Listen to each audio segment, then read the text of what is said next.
So ayan, gagawa tayo ng part 3 video dito sa ating Kuka na 43-inch TV. Ayan, may katanungan na kung matagal siya ilipat-lipat ng application. Ang matagal sa kanya ito, mag power up or start up. Ayan, pag nag-start up siya, ayan, kikita nyo is around 30 seconds na. Yan, tsaka pa lang siya nag display. Tapos yan, totally display na niya 40 seconds. So paglipat-lipat naman na yan, kagaya niyan ng application, yan, Netflix,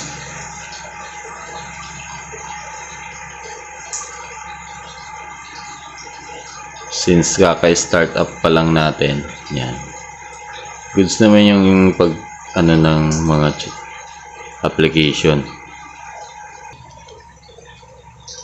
So wala tayong account dyan, yan, limited data for monthly price, wala tayong account dyan. Silipat natin sa Disney.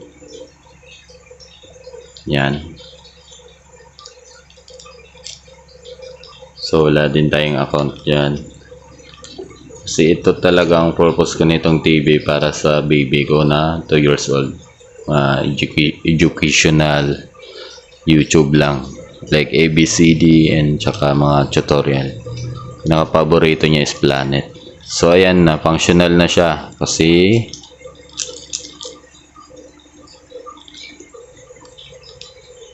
tapos na yung startup niya. Yan, paglipat-lipat ng mga application, mabilis lang naman siya mag power on or mag open yung mga application. Ayan, seconds lang, around 5 seconds lang siguro.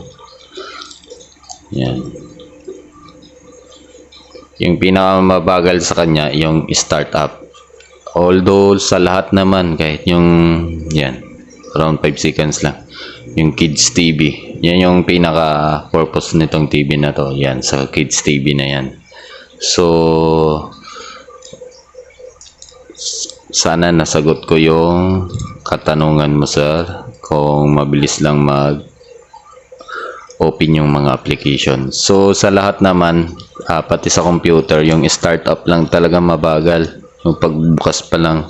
Kahit sa cellphone, yung pag power up pa lang din, startup din ng cellphone, ganun din. So ipapakita ko sa inyo, i-share ko to kasi ito yung nitong TV. May USB tayo dito, na-try ko na dyan yung USB, working siya. Tapos na-try ko na din tong external hard drive. Yan, external hard drive, meron tayo ditong dalawa, hindi siya working. Tapos ang ginawa ko is ito, hiniram ko muna sa pinagtatrabahuan natin, yung Orico na external hard drive reader. So ginamit ko siya kagabi, although na-try ko na siya. Siyempre ita-try muna natin kung gumagana. Nagamit ko na siya, ang nangyari is working siya sa Orico. So base talaga tong Orico na to na gamitin, kasi kagaya niyan, pwede siya maging extra internal storage ng ating TV. So may katanungan kasi na naman, sagutin ulit natin sa comment section. Bali itong TV Plus or TV, yan, TV Plus box, i-on natin yan. Kasi tinatanong kung paano siya gamitin. So power on lang muna natin yan. Yan, kaka-up lang niya. Wala na kasing battery nito. Andito yung remote, walang battery. Kaya manual nating pipindutin dito yung mga push button niya. Hindi pa nag-up. So unahin natin tong isa. Ito kasi dapat yung USB natin is ayan, kulay blue yan. Ibig sabihin 3.0 yung ating USB connector.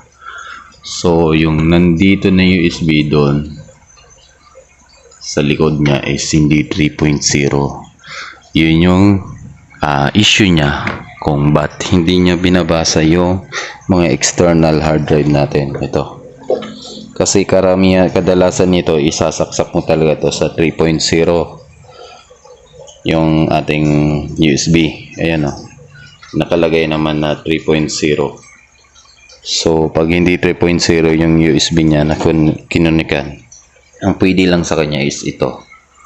So, ito naman, kaya gumana to kasi may sarili siyang supply. Yan. 3.0. May sarili siyang supply. Ito, 3.0 amp ang kailangan niya. So, since hindi niya namimit yung 3.0 amp na USB supply, hindi siya magpa-power up kasi wala tong sariling power supply. Ito may sariling power supply kaya siya, yan na, yung power supply niya, kaya siya nag-a-up. Binabasa nung ating USB dito sa likod, yung pinabasa din ng TV.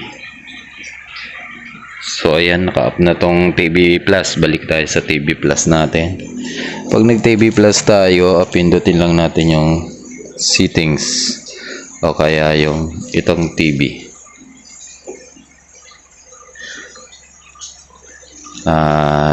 Settings, tapos input, tapos ito composite. Yan, piliin natin yung composite kasi meron ditong TV na sa sarili niya TV talaga, lalagyan mo siya ng antenna. Itong ating pinaka Kuka TV na 43 inch. Tapos pwede rin siya monitor ng ating computer, HDMI, wala HDMI 1, HDMI 2. Wala siyang BGA at saka DVI. HDMI na yung connector niya para sa kung gagawin mo siyang monitor. Monitor sa CCTV, monitor sa computer. Tapos meron din naman siyang again, punta ng settings, input. Tapos yan, Google TV. Yun yung pinaka-ano niya. So, ito, composite. Subukan natin. Yan, nakikita mo na siya. Yan na yun. Tapos, pag next channel ako, manual na. Yan. Congress TV. Yan, ini-next natin. Wala tayong remote. O, may remote pero walang battery. So, yan, balita. Yan, TV Plus na ang gumagana dyan. So, yun. Tapos, i-off na natin to. Okay na tayo doon sa composite. Yan yung pipiliin nyo, composite. Bunutin na natin to. Tapos, dito na tayo sa external. Yan. Orico. The best talaga itong Orico. Sobrang magagamit mo siya. So, ito ay power on natin to. Yan, naka-power on na yung Orico natin. Tapos may lumalabas dyan na pag ni-read niya na, lumalabas dyan na i-press mo to. Yan. Checking WDC USB. So, press mo tong home. Yan. Tapos lalabas na yung yan. WD10 USB drive. So, tap mo okay. Yan. Pwede siya, may option siya dito na set up as device storage, browse, tsaka eject. So, pwede mo sa eject. Yun yung kinaganda naman, may safety eject siya. Ito, bago mo bihugutin o bago mo patayin yan, eject mo muna dito. So, yung set up as device storage, hindi ko na i-ano to kasi yan, yung laman yan puro movie. So, hindi natin pwede anuhin siya na as a storage ng kanyang ano. Gawin lang natin, bubrowse lang natin TV. Yan na. So, lalabas dito yung internal storage. Sa mga may katanungan na naman, yung internal storage niya is to internal shared storage is total space is 4.3 gigabytes. So new volume, ito yung ating nilagay. New volume 1 tera yan. So punta tayo ng mix.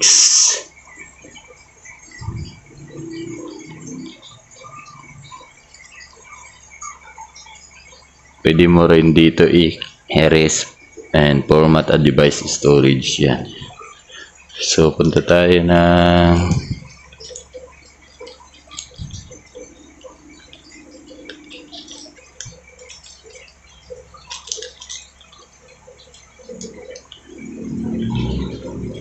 oops, na-eject volume.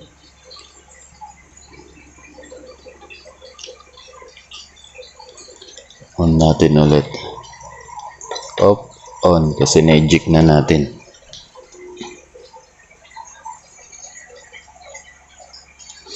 So dyan, pagdating dyan, punta tayo ng home. Tapos punta tayo ng files. May option din dito, files. Ayan o. SD card, tapos USB. So punta tayo ng USB. Ayan. Lalabas na yung IM. Yan yung files, folder file. So meron tayo ditong eMovie, anime, tapos movie, Pinoy series. So yan, marami tayong movie dyan since vacation ngayon. Ayan, yan yung mga movie natin.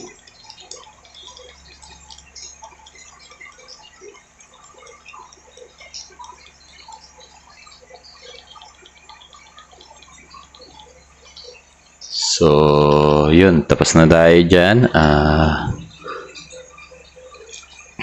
Sa home. Dyan natin makikita sa file manager. Yan.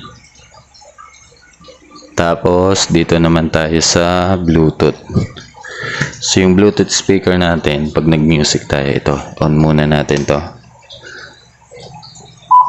Yung kasel natin. Yan, ka-open ng Bluetooth. So, ayan. Connected na siya. Lumabas agad automatic. Pag kinonek naman natin yan, settings, all settings. Tapos ayan, kikita natin din dyan kung paano mag-connect sa wifi. Yan, nakikita natin dito yung Bluetooth. Ayan, so connected nya is ayan, key 8234D connected. Yan yung Bluetooth natin. Ito. Tapos yung ito, TV Blue remote. So ito yan. Yung remote connected agad yan. Tapos yan, disconnected yung Realme C53, Realme Pro 5 Pro. So yan yung mga Bluetooth na ginagamit natin.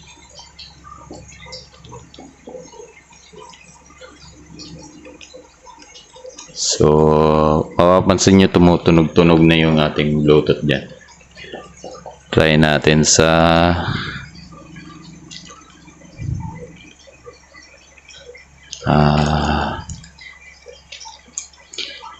Hey Google, play a music on YouTube. No ads. Alright, check out this no copyright station on YouTube.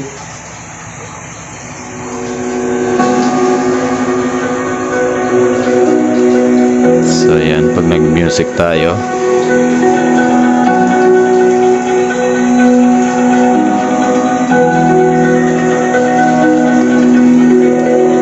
yan yung nakakonect sa ating TV, yung kasel. Tapos ito naman, naka-on lang yan. So ito, hindi talaga natin magagamit to sa madaling salita.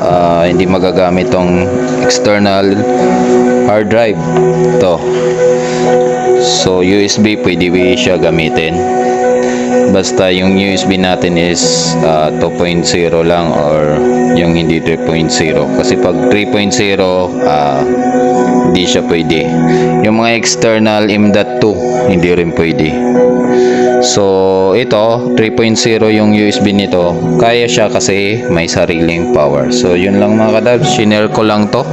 At dun sa may mga katanungan tungkol dito sa ating TV, comment down below lang, and thank you for watching and bye bye.